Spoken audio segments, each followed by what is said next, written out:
Good afternoon. I appreciate everybody being here today.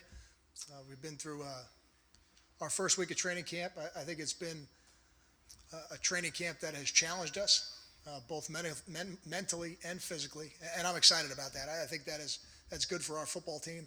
I like how the team has responded to it so far. I've liked the physicality at practice, and I like the attention to detail that the players are straining to give us at this point. Questions? Hey Kyle, Monday scrimmage, how game-like will it be, and just how much will it help shape the depth chart at some of the key open positions? It'll be as game-like as it can be for what we have in. We don't have every situation in just yet, but we do have quite a few. So that we'll put the ball in the coming out, backed up area. We'll put the ball in the red zone. We'll create a goal line situation if it doesn't come up, and then they'll also have opportunities to move the ball within a drive. We don't have 2 minutes in yet, so we won't do that. So it won't be completely game-like, but it'll be as game-like as we can make it. And then the depth chart, safety and quarterback and linebacker, some of the positions that are still open. It'll have influence. I've always felt that when you go in the stadium, you bring the Big Ten officials in, you make it a game-like atmosphere. Something we didn't do in the spring that we will do tomorrow. We will have the coaching staff separated. We'll have them in the box. So we're going to try to create as much of a game-like atmosphere as we can.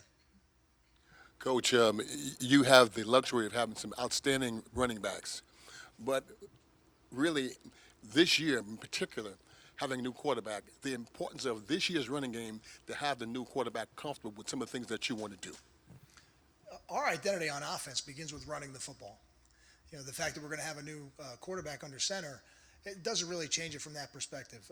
What I would agree with you on is, and I think every quarterback would tell you this, a quarterback's best friend is a good running game. It keeps you on schedule. It keeps the defense away from their exotic third down blitz packages. Again, our identity is going to be to run the football. The more effectively we can do that, I think it certainly helps the quarterback. What are your expectations for Toure in his second year, and how high is his ceiling overall? My expectations for him are no different than anybody else. I expect him to come to work every day, work to improve, and on game day, play within the system. Because if he plays within the system on defense, the opportunity to make plays is going to present himself. Now, he is going into his second year. So because of that, he should certainly have a better grasp of what we're doing with the entire defensive package. And I think he will. I think when we get a couple more weeks into training camp here, we're going to feel pretty good about where Kamoko is.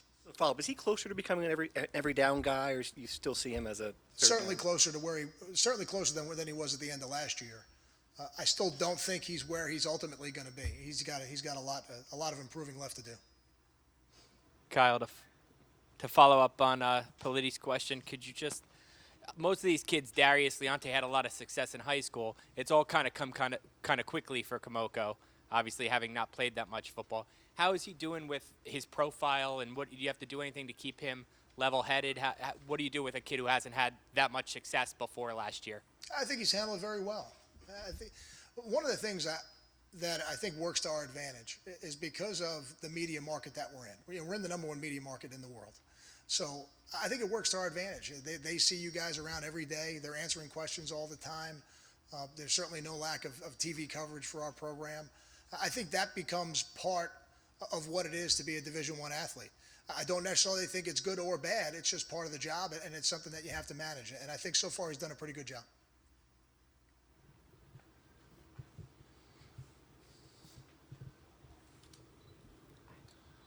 Defensively, in the run game, you guys struggled last year, finishing I think second to last in the Big Ten. What strides have you guys taken in the offseason, whether it be in practice, that you guys have improved it, and what are you hoping to see tomorrow on the field in the scrimmage? Every year is different. Every year we're going to have different people out there. We're going to have 3 new offensive linemen who've worked extremely hard, and the other teams are going to have new people trying to defend us. So I don't know it's necessarily something that you have to do different. We got to get the pieces of our puzzle this year to work together. Those 3 new offensive linemen, working with the 2 that we have back with a lot of experience, working with a new group of tight ends because Tyler Croft's not here, working with a new fullback because Michael Burton's not here. All of those things are what we work on during training camp. And the more we work together, the better that unit will function, and the more successful we'll be running the football. I think what you saw at the end of last year, when you get to the Maryland game, you get to the North Carolina game and the bowl game, I think you see a rushing offense that improved as the year went on. In the last game of the year, we ran for over 300 yards. So I was excited about where we were. We've got some new pieces, but I think we've got some stuff to build on.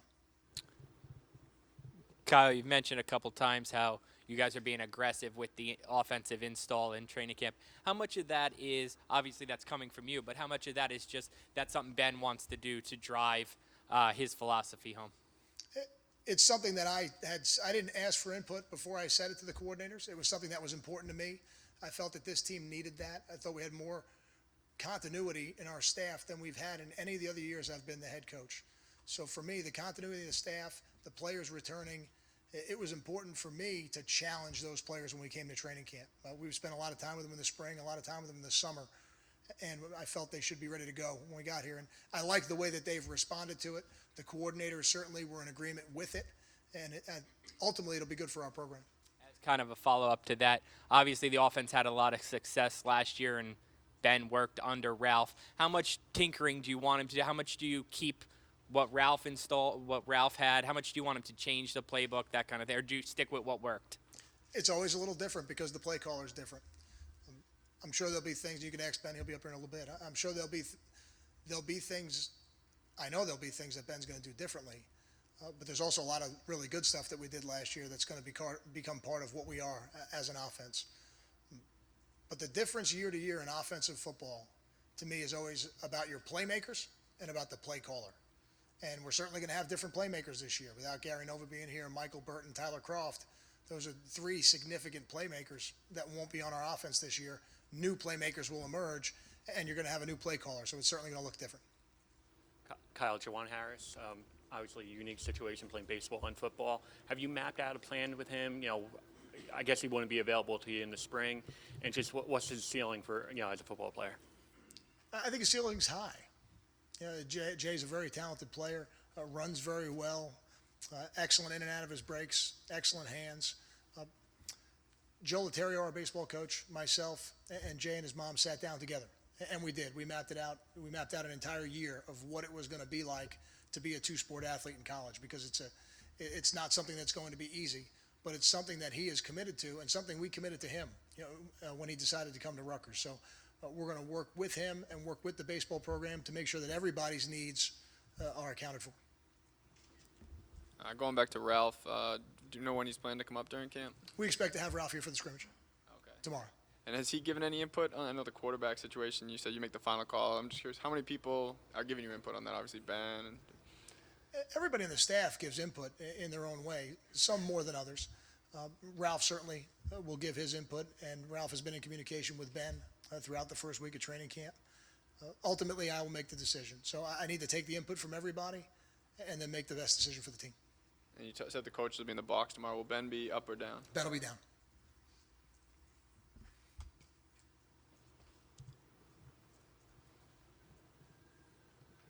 Coach, is it too early to talk about freshmen that you see you think can contribute? I'm not sure I'd be ready to say who's ultimately going to be a contributor. Tomorrow we'll go a little bit further in terms of making that determination. They've had their first week here, and every day of the first week of training camp, they've gotten something new. So not only have they had to learn something, practice it, watch it on film, review it, then the next day try to do it better, they have to try to do it better with more stuff coming. And that's hard. That's really hard. But as we go through the scrimmage tomorrow in the second week of training camp, I think we'll have a little bit better idea of who we think can make an impact. There are some guys that have been with us since January. So a guy like Bless Austin, I watch him on the practice field because he's been here since January. He doesn't strike me as a freshman. He looks more like a guy who's been in our program and is a sophomore. So he'd be one name I would give you. He's certainly going to have a role for us on this team. Coach, Justin Goodwin played both sides of the ball a little bit last year. What are your plans for him this year? And also, if I can get your thoughts on Matt Flanagan's progression as a tight end. He got into some games last year for you. Justin's a very talented football player and somebody that is going to have a big role on this football team. Right now, that role is on offense, and we don't have any plans for that to change. As you go through a year and injuries happen and depth changes, would that be a consideration down the road? I would never count that out. But right now he's practicing on offense and he's doing an excellent job. Matt Flanagan moving through our program has done an excellent job. We're going to play multiple tight ends this year. You're going to see 2 or 3 tight ends playing in every game, sometimes playing at the same time. And Matt Flanagan's going to be a part of that. And day by day, I think his stock is rising. Coach, where are you with the process of naming a quarterback, and have either of these guys shown any kind of separation so far, or is it something you'll just need a little more time to make that decision on? I think I'm closing in on my 7 to 10 prediction, 7 to 10 day prediction, so I know everybody's anxious. I think I'll be in that range. We'll make a decision 7 to 10 days in. I'd rather not talk about separation at this point because tomorrow's a big day. And until you have that first scrimmage, it's really, both guys are doing a good job out there. I would like to give them the opportunity to go out there in the stadium and see how they perform when the lights come on. And with Paul James this year, what are your expectations of a guy who's had so many setbacks now? What have you seen in him from a standpoint of determination just over the last few years to get back to being an elite player? Paul James is one of the best examples we have in our program of what I believe are the type of players we have in our program. Guys who overcome adversity. Very few players in our history have had more adversity than Paul James has. And when you say, what do I expect? I expect him to be the same player he was the last 2 years when he was healthy. Because I've watched him out there for a week right now. We gave him 1 practice off yesterday morning. Other than that, he has practiced the entire week, and he has looked like Paul James. He doesn't look like Paul James coming off an injury. He looks like the Paul James who was one of the top rushers in the country each of the last 2 years when he did get hurt. So I'm excited about what he's going to do for us. After finishing the season so strong last year with the bowl win and the victory at Maryland, how crucial is it for you guys to get off to a hot start this year and gain momentum, especially with such a difficult in-conference schedule down the stretch? Every one of them is important. I don't look at the schedule the same way you just described it. We only get 12 guaranteed games a year. So every week you line up, you had better be ready to be 1-0. Right now, training camp has to prepare you for the season. For us, the way our schedule lines up, we'll play 4 games, we'll have a bye week, and then we'll play 8. So if you want to shrink it down and say training camp's got to get us ready for the first 4 games, and then we'll have a bye week to see where we're at and evaluate and then move forward. You can do that. But ultimately, as we get a couple weeks further down the road, our focus will be on Norfolk State because we know we got to be sharp that day to be 1-0.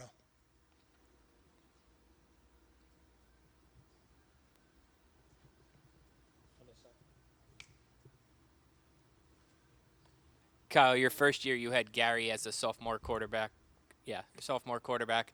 Are you seeing, without talking about separation between Hayden and Chris, are you seeing some of the same things from them? Signs that like, all right, this is progressing from a sophomore quarterback. I remember this from 3-4 years ago. Are they hitting certain benchmarks you look for signs of progress? It's not so much a matter of being sophomores. The difference between Gary as a sophomore and these two is Gary played as a freshman. So Gary actually had some game experience when he came back his sophomore year when I became the head coach. What I see from Hayden and what I see from Chris as we got further in the week was their ability to see things and get us into good plays. Those are big milestones in a quarterback's progression. And I've seen both players do it throughout the week. And now you really have an opportunity to make some explosive plays on offense when the quarterback recognizes something, puts you in a better play, and now you've got a numbers advantage. Coach, what are your expectations for Quanzell Lambert? I mean, he's a guy who, I've read where you have him in nose guard now. The guy came here as a linebacker. Can you just talk about his ability and what the things that he's done to kind of make him a potential player in so many different places? Anytime anybody asks me about expectations for a player, the answer will always be the same, and it's not to be redundant. I just expect him to come here every day and work to be a better football player, work to be a great teammate, work to be a better person, all those things. What I will tell you about Quanzell specifically is that he is as unselfish a player as we have in our program. And he's going to play. He's another guy. He's going to play a lot of football for us.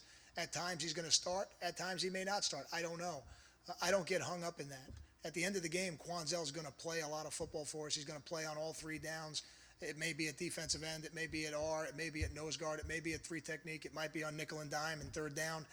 He's going to play in a lot of places because he's the type of player who has an intelligence about him that allows him to do that without having the mental errors that you would worry about. So he's a special guy because of his unselfishness. because of his intelligence and because of his willingness to be a part of the team.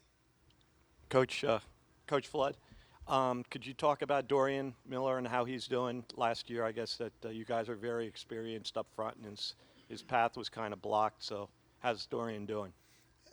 I think what you said is probably correct. Dorian is a guy who, had we had some injuries last year, would have played. We were fortunate. I think we started the same 5 linemen in every game last year. I've only done that twice in 11 years, 2006 and last year. So he made a lot of improvements last year that people didn't get to see necessarily on game day. Had a good spring, has learned the center position for depth purposes, not necessarily to be the starting center, but you can't ever have enough of those guys. And in camp right now is playing left guard, center, and right guard. Dorian is certainly going to play a lot for us. We haven't named starters on the offensive line. We'll wait a little while before we do it. But Dorian is becoming the player we thought he would when we recruited him. Coach, when the season was over, was there any time we gathered the players and to get their feedback on what they thought about being in the Big Ten for the first year compared to what they thought they got into before the season started to where it was at the end?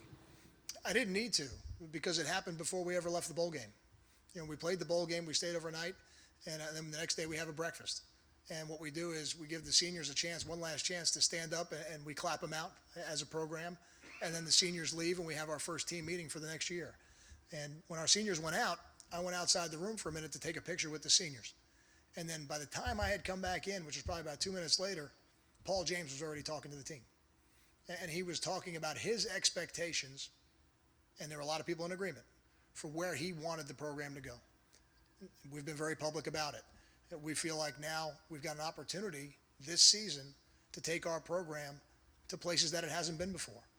Going to 9 bowl games in 10 years, winning the first conference championship in the history of the school, winning the first Lambert Cup in the history of the school. Those are tremendous accomplishments and things that are not easy to achieve. They were never achieved in the history of our program before the last 3 years, and we're the birthplace of college football.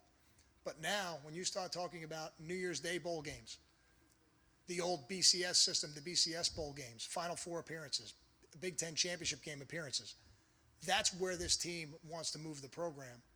So the goals were set before we ever left the site. Kyle, any update on the TJ Taylor situation, the injury? I'm going to put out an injury report tomorrow before the scrimmage. You have a guy like Kaiwan Lewis coming in to compete at middle linebacker spot with Isaiah Johnson. What does that do to both Isaiah as well as Kaiwan to have competition like that at a pretty crucial spot in defense? Competition is good for everybody. Competition is good for the players. Competition is good for the defense. Competition is good for the team. So to have another talented football player at that position, I think is going to make everybody stronger. I've been really excited about what I've seen from Kaiwan. Again, tomorrow he'll get his first chance in the stadium, but what he brings to the program, like a lot of other one-year transfers have, guys like R.J. Dill, who came before him, Lou Toller, unfortunately got injured as we got into the season, came before him, Andrew Tazilli, who's come before him. We've had some success in this situation. What he brings is not just an experience of having played college football, but also playing it on a big stage. And he's the right kind of person for our program. Another player who never came here asking for a starting job. He just wanted to be part of the program. And you can't ever have enough of those unselfish type players.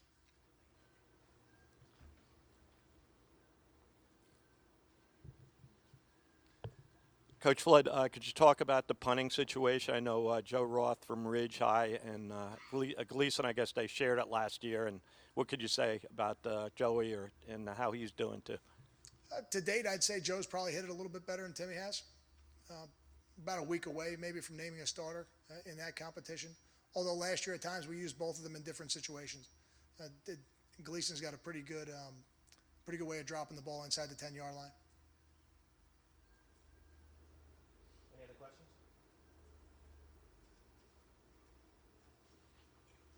I appreciate everybody being here. Thank you.